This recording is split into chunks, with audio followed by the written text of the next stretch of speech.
de hoje é sobre lei de Ampère.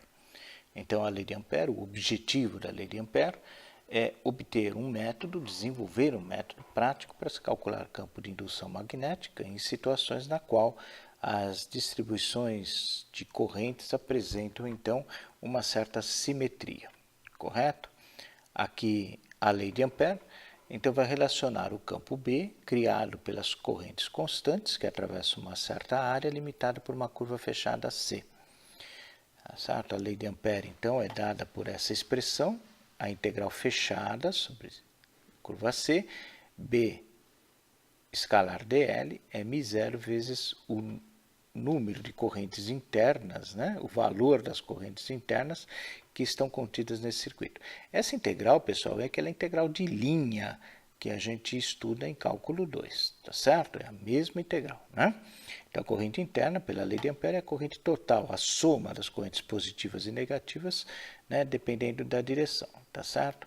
Então, vejam aqui, eu vou mostrar para vocês uma figura, tá certo? Onde vocês têm as correntes I1 e I3, tá certo? E I2 dentro de uma curva C, e as correntes, né, I4 e I5, I4 e I5, que estão fora, tá certo? Da região limitada pela fronteira da curva C. Tá bem?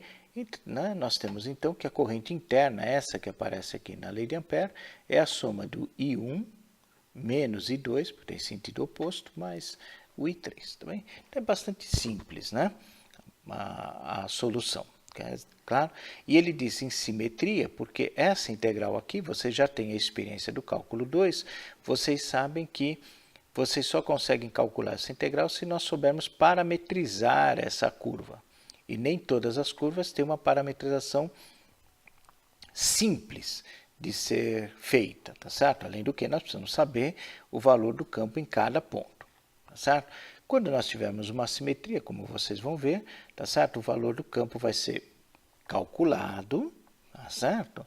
E aí sim a gente consegue resolver essa integral de uma forma mais imediata, né? Aproveitando a simetria do problema.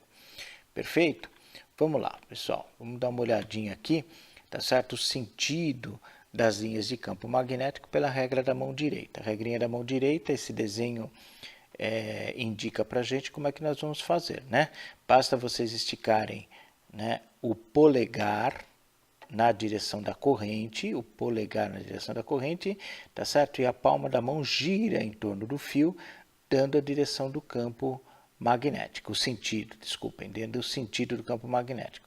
Vocês vão ver que num fio, o campo magnético ou gira no sentido horário, que é como está indicando aqui, ou no sentido anti-horário. Observem as figuras, corrente para cima, né? Experimentem fazer. Coloquem o polegar na direção da corrente e a palma da mão gira em torno do campo, tá certo? A mesma coisa, né? Aí está uma visão, né, pessoal? Uma visão rebatida, né? Um rebatimento da corrente, tá certo? Se a corrente estiver para baixo, observem que ele gira no sentido horário, então, tá certo? E essa é a indicação, então, do rebatimento, né? Tá bem? O campo entrando no papel, campo saindo do papel. Entrando no papel, saindo do papel. Né? Quer dizer, é nomenclatura que a gente já vem utilizando normalmente. Correto? Muito bem. Vamos ver. Aplicação da lei de Ampère para um condutor retilíneo infinito. Condutor retilíneo infinito. Determine o valor do campo de indução magnética a uma distância r de um fio longo, o qual carrega uma corrente I constante. Então, aí está o fio. Vamos supor que a corrente esteja apontando para cima, né? Deslocamento da corrente. O campo B, então, gira no sentido anti-horário. Tá bem? Então, vamos lá. No rebatimento, vocês têm aí o campo girando no sentido anti-horário e o DL, tá certo? Vejam o papel da simetria nesse caso, né, pessoal? Porque o DL e o DB estão sempre no mesmo sentido, portanto, o produto escalar fica fácil de ser calculado. Além do que, né, o módulo do campo B é sempre o mesmo, a mesma direção do centro, uma vez que a curva C é uma circunferência. Perfeito? Então, pela regrinha da mão direita, né, eu tenho aqui, veja, a integral vai dar B dl cosseno do ângulo zero. Cosseno de zero é 1. O B é igual, tem o mesmo módulo em todos os pontos da curva C, ele pode sair fora da integral, e o dl vai dar o perímetro da circunferência, ou seja, 2πr. Isolando B, tá certo? Nós temos então μ0 sobre 2π I sobre r. Essa é a expressão do campo magnético gerado por um fio considerado infinito. Muito bem. O segundo exercício é um condutor cilíndrico longo, certo? Esse longo é sinônimo de infinito, né? De raio R conduz uma corrente I. A corrente está uniformemente distribuída na área da seção reta do cilindro. Calcule o campo magnético em função da distância R entre o ponto do campo e o eixo do cilindro para todos os pontos dentro e fora do condutor. Correto? Muito bem. Então, aqui, pessoal, dentro do condutor, né, nós já sabemos que a corrente interna é uma proporção da corrente total. Não é verdade? Né? Vocês estão lembrados? A gente já fez isso anteriormente no caso do cálculo do campo elétrico, na lei de Gauss. É a mesma técnica. Então, a quantidade de corrente interna ao condutor, aqui, tá certo? Aqui não vai ter problema, né, pessoal? Aqui é o mesmo exercício anterior. Vai dar 2πr, né, B. E aqui é μ0I. O I, então, é a corrente que fica nessa região aqui, ó. É uma fração da corrente total, tá certo? Então, a corrente dividida pela área é igual à corrente total dividida pela área total. Portanto, a corrente interna é R2 sobre R quadrado vezes I. Ao substituir, vocês vão ter, então, uma constante vezes R. Tá bem? Então, o campo magnético, nessa região interna aqui, ele varia linearmente, ele cresce, tá certo? Proporcional à distância. Quando ele estiver um R fora, né? Observem aqui a linha C, tá certo? Maior do que o raio do cilindro, aí nós temos que a corrente total é a corrente interna igual à corrente total, tá certo? E aqui nós temos, então, a expressãozinha já obtida.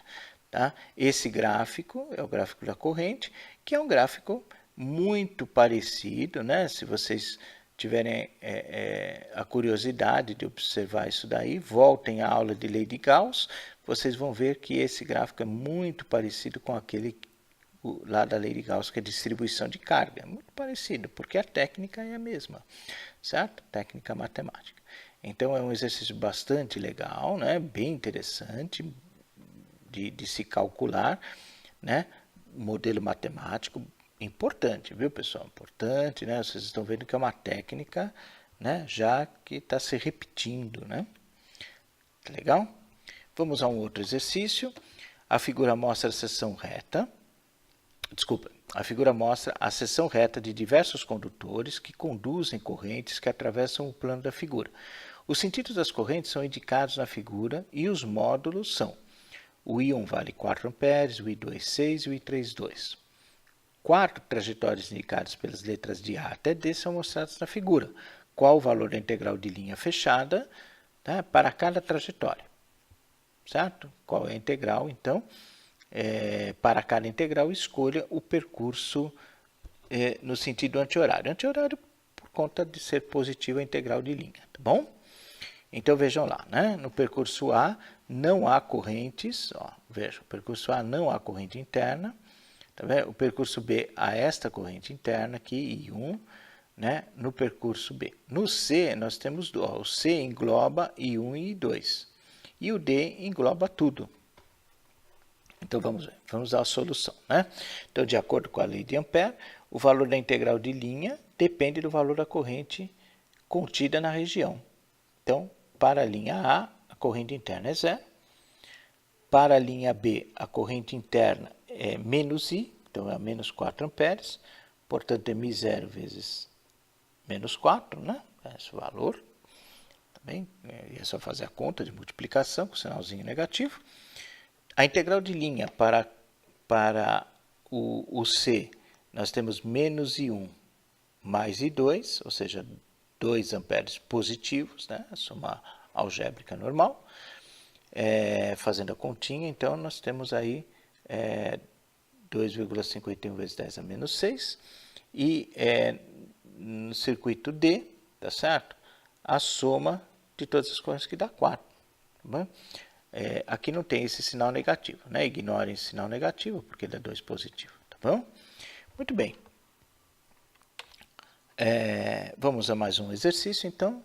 2 fios longos e paralelos são separados por uma distância de 1 metro. O fio superior conduz uma corrente I1 de 6 amperes, entrando no plano da página. Qual deve ser o sentido e o módulo da corrente I2 para que o campo magnético no ponto P seja igual a 0? Correto? Qual deve ser, então, o módulo, a direção e o sentido do campo resultante em Q? E qual deve ser o módulo do campo resultante em S? Nós temos aqui os pontos P, Q e S. Correto? PQ está na direção, né? Na direção das correntes I1 e I2. E o S numa direção diferente. Correto? Então vamos lá. Item A. Para que o campo seja nulo no ponto P, a corrente I2 deve ter o sentido apontando para fora do papel. Assim, igualando os vetores, né? Vejam, igualando os vetores, nós temos aqui o B1 tem que ser igual ao B2, né? As distâncias R1 e R2 são conhecidas. Faltam, então, os valores da corrente, na corrente I2, certo? Então, muita coisa simplifica aqui. Basta vocês fazerem, então, essa relaçãozinha, obtendo 2 amperes. Tá bem? O item B, a lei de Ampère, então, no ponto Q, né? A resultante, uma vez que eu tenho a corrente, tá certo? Vejam aqui, né? Se vocês fizerem a regrinha da mão direita, né? Por essa, o I1 está entrando no papel, portanto, o B1 está apontando para cima. O I2 está saindo do papel, o B2 apontando para baixo. Tá bem? Então, o B1 então positivo, B2 negativo, daí o sinalzinho, porque os dois vetores estão em sentidos opostos. Basta fazer a conta e chegamos a esse resultado. Perfeito? Finalizando, no ponto S, eu preciso do cálculo do B1 e do B2. Então, eu faço a mesma coisa, né? Eu tenho um triângulo pitagórico ali, como vocês podem ver, 0, 6, 0, 8 e 1, correto? Então, é fácil calcular ali os módulos de B1 e B2, tá? Como é um triângulo pitagórico, aquele vértice lá é de 90 graus, tá certo? Calculei B1, calculei B2, tá certo? Basta com o teorema de Pitágoras achar a resultante aqui desses, a resultante aqui, a soma vetorial, desculpa, eu falei triângulo de Pitágoras, mas não tem nada a ver, né? A soma vetorial desses dois vetores, tá certo? Estão aqui, olha, e pronto, aí chegamos a esse resultado com esse ângulo, né? Você faça uma decomposição aqui, né? Bx, By, etc., que vocês vão encontrar esse valor facilmente. Tá legal? O terceiro exercício é um condutor sólido de raio A, suportado por discos isolantes no centro de um tubo condutor de raio B interno e raio C externo. O condutor central e o tubo transportam correntes com o mesmo módulo I, porém com sentidos contrários. As correntes são distribuídas uniformemente ao longo da seção reta de cada condutor. Deduza uma expressão para o módulo do campo magnético nos pontos interior do condutor sólido central, porém no interior do tubo, entre A e B. Exterior ao condutor sólido, interior ao tubo, e nos pontos exterior ao tubo. Ok? Então, no item A, vejam, a linha circuital da lei de Ampère fica maior do que o A e menor do que o B, né? Ela está contida aqui. Tá certo? Então, a corrente interna é essa, é a corrente que está no condutor interno, né? Tá certo? E o resultado é esse. Então, é um resultado bastante simples, sem grandes problemas. Quando estiver fora, aí a gente precisa tomar um pouquinho de cuidado, tá certo? Aplicando a lei de Ampère, temos que a corrente interna ao circuito é zero, tá certo? Então esse é um condutor que é chamado cabo coaxial, tá certo? A parte interna da corrente está num sentido, a parte externa está no outro, e a ideia é que externamente o campo magnético seja nulo, né? Ele é aproximadamente zero mesmo para esse tipo de cabo, tá bom? Muito bem. O que é um solenoide, pessoal? Relembrando, né, nós trabalhamos com isso no laboratório, fizemos algumas experiências com esse elemento, né, da teoria eletromagnética, tá certo? Então, o campo no interior de um solenoide é praticamente uniforme. As figuras abaixo mostram um solenoide ideal, tá certo? E um solenoide real, tá?